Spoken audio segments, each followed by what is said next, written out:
I hope you had a chance to be here this last weekend as we celebrated the church's 150th anniversary. It was a wonderful time celebrating. It was a wonderful time seeing people from the past. It was a wonderful time thinking about all that has gone on in the church and through the church over the years. And as I think about those who have gone before us, I can only imagine the trials, the difficulties, and the challenges that they endured, and how they persevered through it all to keep the doors of the church open. I mean, 2 world wars, the Great Depression, times of difficulty and hardship, 2 pandemics. I mean, it's amazing to think about the dedication required to continue the ministry of the church for that 150 years. And as I think about the days to come, I don't know what we're going to face in the immediate or distant future. But I know there's going to be challenges for us as well. And the question for me is, how are we going to meet them? You know, when Hezekiah became king of Judah in 2 Chronicles chapter 29, he faced a number of challenges. Some of those included military threats. The powerful Assyrian army was gathering at the far north, and a looming war with the northern kingdom of Israel and Syria was also on the horizon. Hezekiah faced an economic crisis that resulted largely from these military threats. But when he came to the throne, the first thing he did was look to God. He asked if he and his people were right with God. Was God's temple open, offering a place of worship and praise, a place to nurture and encourage devotion? You know, as we begin the next 150 years, whatever the challenges we may face in the days to come, let us too look to God. Let us ask, are we right with God? And let us pause to consider the place of God's house in our lives. Because when it comes to the house of God, our passage for this morning awakens us to the possibility of neglect. Look with me at 2 Chronicles chapter 29, verses 1 through 3.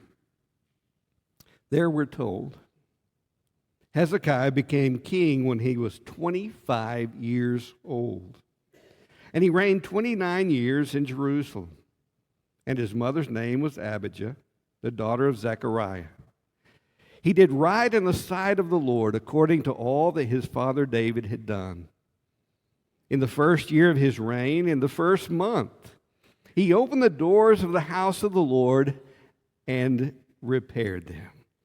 Now, I like what it says in verse 3. In the first year, in the first month, he opened the doors to the house of the Lord.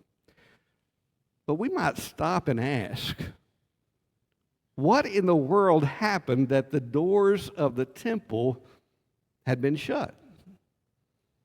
Why had the temple been closed? Well, if we look back at the chapter before, in 2 Chronicles 28, verses 24 and 25, we're told, when Ahaz gathered together the utensils of the house of God, he cut the utensils of the house of God in pieces, and he closed the door of the house of the Lord and made altars for himself in every corner of Jerusalem. In every city of Judah he made high places to burn incense to other gods and provoked the Lord, the God of his fathers, to anger.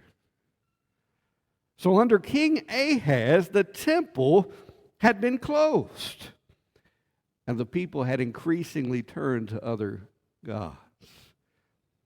Now we might ask this morning, how could God's people let that happen?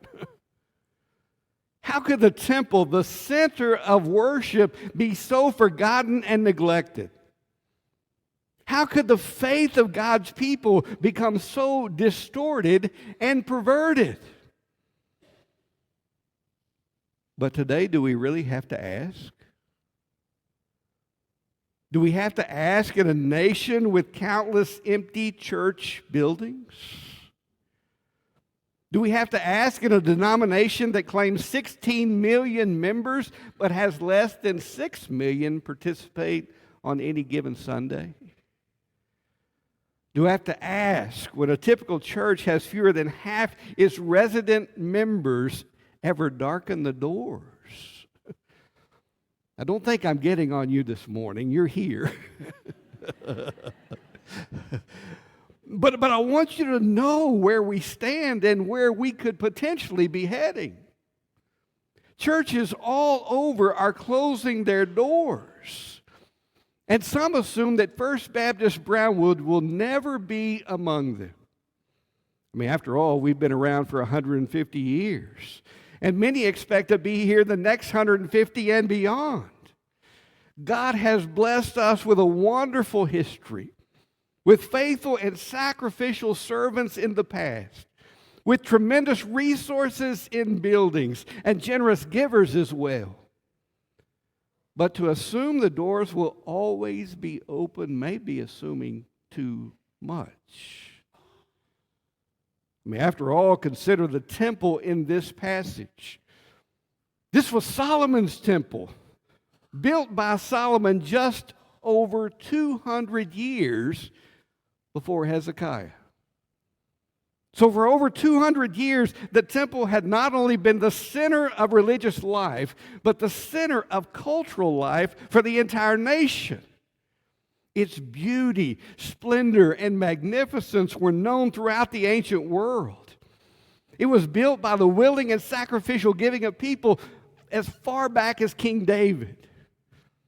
Throughout its history, people traveled many miles to enter the house of God, to make sacrifices, and to go to participate in worship of the Lord. And yet, despite its size, its prominence, its significance, and its beauty, the doors had been shut. Now, we ought to recognize something from this story. The doors of God's house don't stay open because of a significant name. The doors don't stay open because of a past prominence or influence. The doors don't stay open because of significant past figures. The doors don't stay open because of past prestige. The doors stay open only through the ongoing commitment of God's people in every generation to gather to worship, to seek and proclaim the goodness of our God. That's how the doors stay open. And some might say, but faithfulness is so demanding and life is so busy. And that's true. We busy ourselves with work, with leisure, with family outings. We busy ourselves with countless activities, many of which increasingly infringe upon time in God's house. We're pulled in so many different directions, by so many different activities. And we say yes to everything else, and as a result, we increasingly say no to gathering at God's house to seek and worship the Lord. The fact of the matter is that many who claim to be God's people demonstrate little or minimal commitment to God's house. And I fear that we are drifting into an attitude similar to those who lived in the time of the kings, where it is entirely possible to neglect the house of the Lord. And when it comes to the house of God, this passage awakens us to the implications of neglect. Look at verses 4 through 7. Hezekiah brought in the priests and the Levites and gathered them into the square on the east. Then he said to them, "Listen to me, O Levites. Consecrate yourselves now and consecrate the house of the Lord, the God of your fathers, and carry the uncleanness out from the holy place. For our fathers have been unfaithful and have done evil in the sight of the Lord our God, and have forsaken him, and turned their faces away from the dwelling place of the Lord, and have turned their backs. They have shut the doors of the porch and put out the lamps, and have not burned incense or offered burnt offerings in the holy place to the God of Israel. These words indicate how neglecting God's house leads to unfaithfulness to God. Look again at verse 6. Our fathers have been unfaithful and have done evil in the sight of the Lord our God. Note the prevalence of idolatry among the people in this passage. They failed to focus on God or follow the commands of God. They were busy with everything else, chasing everything else, even stooping to worship other gods. As verse 25 in chapter 28 tells us, in every city in Judah, he made high places to burn incense to other gods and provoked the Lord, the God of his fathers, to anger. Now, we may claim that abandoning God's house does not necessarily mean we are worshiping other gods. And we may claim that we're not like the people in this passage, when in reality, we may in fact be much like them, more than we like to admit. Because whatever possesses our devotion is our object of worship. And our modern idols can be materialism and greed. They've been good things such as work or leisure activities or even spending time with family. Our idols can consist of a drift into an unbiblical and compromised spirituality. See, in this passage, God's people were led away from the house of the Lord, and they began pursuing all kinds of other things. Over time, worship was less important. The things of God were increasingly neglected. And ultimately, the doors of the temple were closed. And their failure to worship and seek the Lord led to greater and more perverse unfaithfulness among the people. In fact, in the passage, neglecting God's house is compared to turning our backs on God. Look at the second half of verse 6. Our fathers have forsaken him and turned their faces away from the dwelling place of the Lord and have turned their backs. Hezekiah seemed to indicate that they're turning their faces from God's house. They were actually turning their backs on the Lord. Now, I've heard it said many times, particularly in our modern culture, I can be a fine Christian without going to church. Well, I'll tell you, I'm sure many shared similar thoughts at the time of King Ahaz. But without the house of God, without a community of worship, faith becomes distorted and idolatrous. The people in this passage, they were still religious, but they were worshiping false gods. And history bears out the fact when the house of God is neglected, the Lord has been rejected. And neglecting God's house results in the abandonment of worship. Verse 7 says, they have also shut the doors of the porch and put out the lamps and have not burned incense or offered burnt offerings in the holy place to the God of Israel. They shut the doors.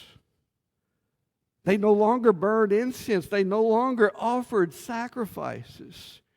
They gave little evidence of their dependence on God, their devotion to God, or their love for God. See, the practice of going to a place of worship and engaging in particular practices of worship is vital. It's vital for maintaining and passing on our faith. Those who say, I can worship God in a deer blind or on a fishing boat are absolutely right. I've communed with God in nature and in solitude a great many times. But I will tell you this. Doing so does not bear witness to or pass on our faith to those around us. It is very personal, and it does not do anything for those around us, which is a contrast to what God calls us to be and do. If we become less regular in worship, we fail to bear witness through worship. And then we're one generation away from neglecting worship altogether and closing the doors. When God's people turn their faces away from God's dwelling place, they turned their backs on God. And they increasingly did evil in the eyes of the Lord. And when it comes to the house of God, this passage awakens us to the consequences of that neglect. Look at verses 8 and 9. Therefore is a great word. It says, in light of what has taken place, because of what has taken place, the wrath of the Lord was against Judah and Jerusalem. And he has made them an object of terror, of horror, and of hissing, as you see with your own eyes. For behold, our fathers have fallen by the sword, and our sons and our daughters and our wives are in captivity for this. Judah reaped the consequences of neglecting the Lord and his house. They were ravaged by war. They were plundered by invading armies. They were eventually carried off into captivity. You see, the neglect of God's house impacts our lives. Without God's house, we're less equipped for living, less sensitive to God's leading, less responsive to God's direction. Without God's house, we're less prone to seek Him, less dependent on Him, less obedient to Him. Without God's house, we're more susceptible to being led into confusion, more susceptible to getting lost in compromise, more susceptible to becoming overcome by chaos. Yeah, Judah became an object of dread, of horror, of scorn. And he says, as you see with your own eyes. They created chaos. They destroyed themselves by neglecting God and His house. And that neglect had ripple effects. Families, communities, and generations are impacted by what we do and by what we fail to do. Consider this. How has your attitude toward God's house shaped the attitude of those around you? Do you see your attitudes reflected in the behavior of your children and friends? See, while we can't make decisions for others, we do set an example for them. What kind of example have we set? You know, the people in this passage, I don't imagine them as being horrible people. But they were negligent. And that negligence led to unfaithfulness and increasingly dire and destructive consequences. Negligent homicide is a charge brought against people who, by inaction, allow others under their care or in their presence to die. Well, the people in this passage would not have intentionally destroyed the temple, but they let the temple die. They committed negligent homicide. You know, if we're members of this church, very few, if any, would consciously vote to close the church. But I'll tell you, we commit negligent homicide if we sit back and let it die. If we don't do our part. We are setting a pattern for future generations, for our children and grandchildren. Will the house of God be here for them? Will the house of God be a significant part of their lives? Or will it come to be neglected and eventually close its doors? A few weeks ago, I asked Keith to do AI to generate a picture, and Jay's got it. I want you to see this picture.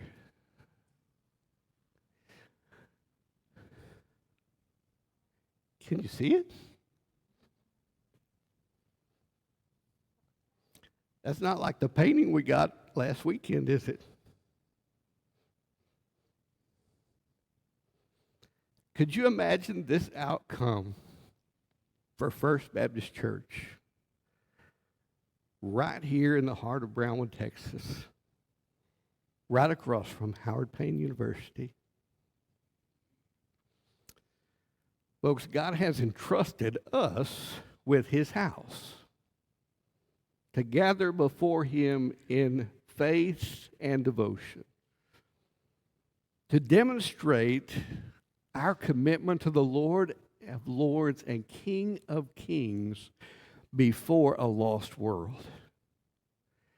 And if those who claim to be God's people don't feel compelled to enter in His house, to seek His face, to serve His purposes, why would anyone else? Why would those who don't know Him? Why would the next generation?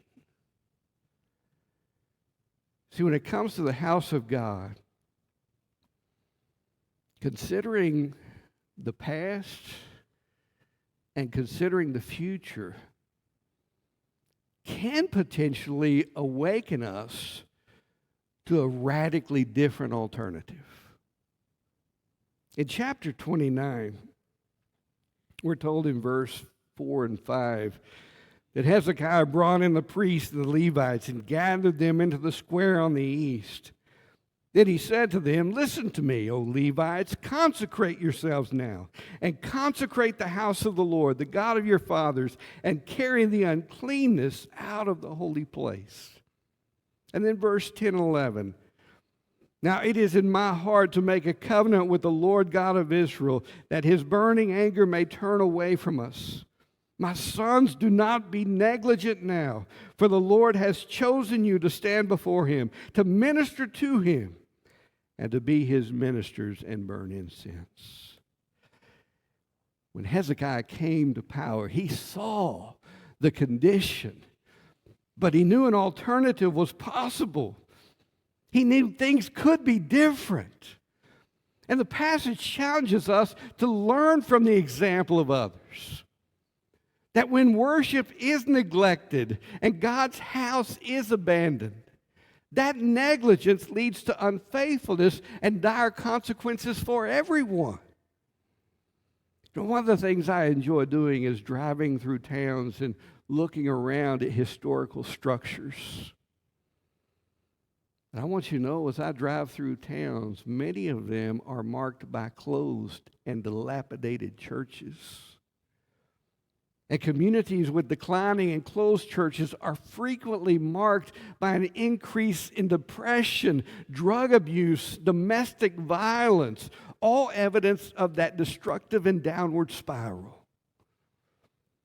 And many have gone that way before to their own harm. But like Hezekiah, we can accept the challenge to do differently.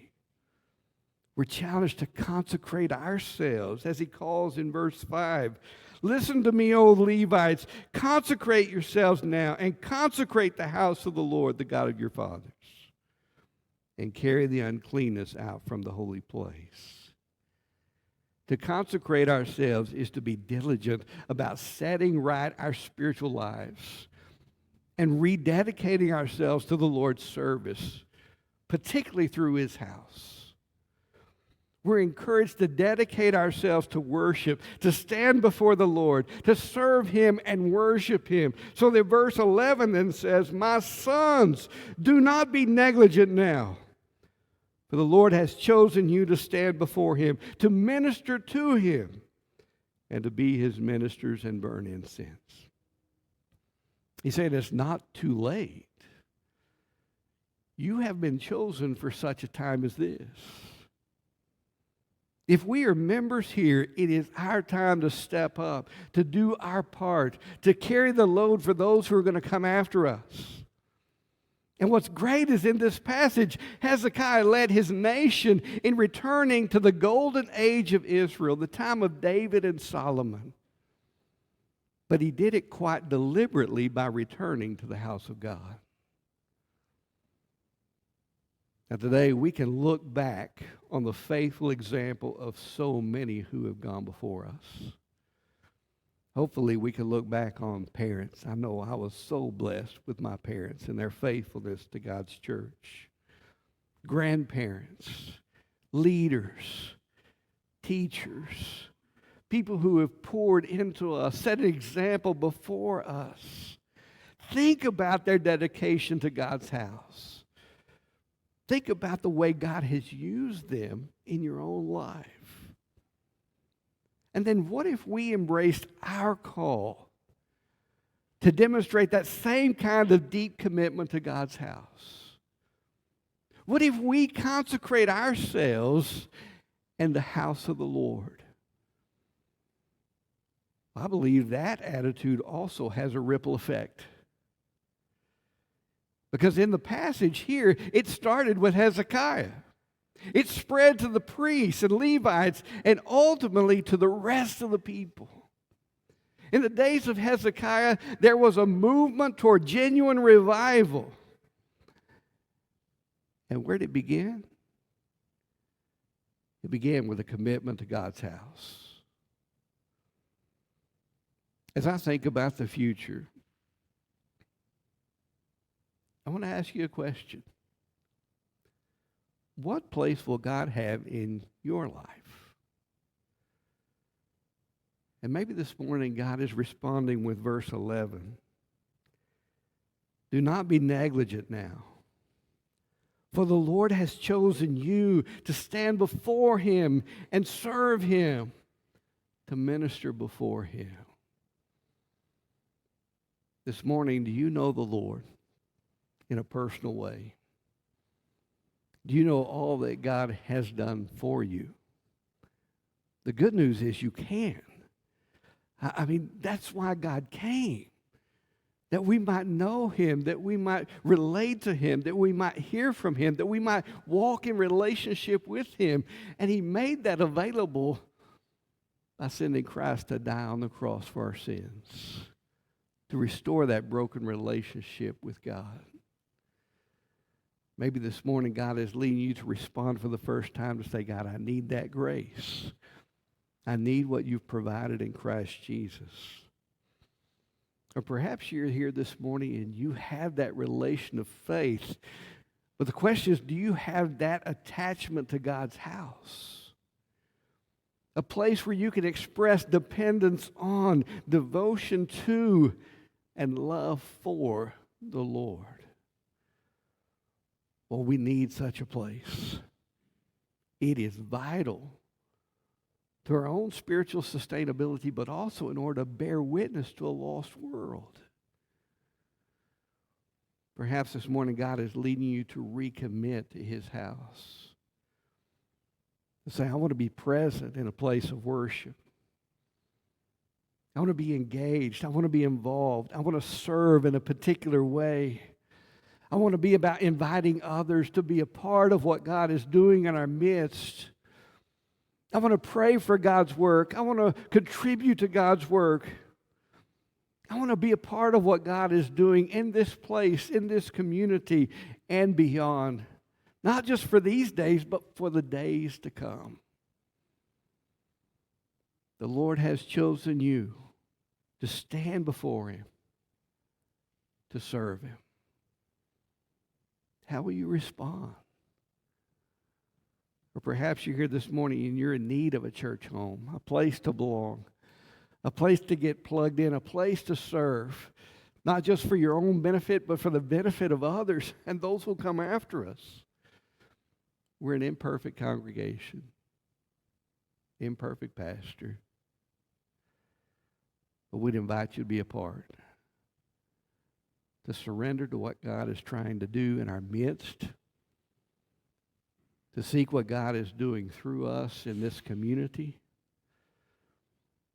to be used of God in that continued work for hopefully, if the Lord tarries, another 150 and beyond. But it's going to be up to us saying yes to what God says, being a part of what God does, and embracing where God leads. And I invite you to join us. John's going to come and lead us in our hymn of invitation this morning. However God may be leading you to respond, whether there in your pew or here at the front, I invite you to do so as we stand together and sing, "Take my life, lead me, Lord."